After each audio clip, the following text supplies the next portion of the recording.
గిన్నె తీసుకొని అందులో శుభ్రంగా కడిగిన చికెన్ లాలీపాప్ ముక్కలన్నీ వేసుకోండి. ఇప్పుడు అందులో కొంచెం అల్లం వెల్లిపాయ ముద్ద, తగినంత ఉప్పు, ఇంకా కొంచెం మిరియాల పొడి చల్లుకోండి. అట్లానే కొంచెం soya sauce, red chilli sauce, ఇంకా కొంచెం వెనిగర్ పోసుకోవాలి. ఇప్పుడు అందులో మైదా పిండి, కార్న్ ఫ్లోర్, ఇంకా కొంచెం కలర్ కోసం ఎర్రటి ఫుడ్ కలర్ వేసుకోండి. ఆ మసాలాలన్నీ ముక్కలకు పట్టేలా చేత్తోటి మంచిగా కలుపుకోవాలి. మసాలా అంతా ముక్కలకు అంటుకోవాలి. ఇప్పుడు పొయ్యి మీద కడాయి పెట్టి నూనె పోసి, నూనె వేడయ్యాక ఒక్కొక్క ముక్కను మెల్లగా నూనెలో వదలాలి. మంటను మరీ ఎక్కువ పెట్టకుండా ముక్కలు లోపల దాకా ఉడికేలా దోరగా వేయించుకోవాలి. ముక్కలు ఎర్రగా వేగాక జాలిగరిటతో తీసి మనకు కావాల్సిన వెల్లుల్లిపాయలు, అల్లం ముక్కలు, పచ్చిమిర్చిని సన్నగా కోసి పెట్టుకోవాలి.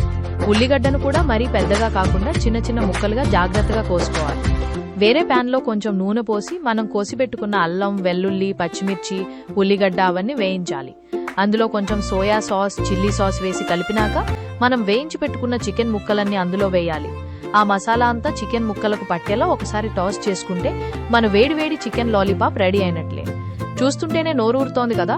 ప్లేట్లో పెట్టుకొని తింటే మస్తుంటది. ఈ వీడియో నచ్చితే లైక్ చేసి, సబ్స్క్రైబ్ చేసి ఫాలో అవ్వండి.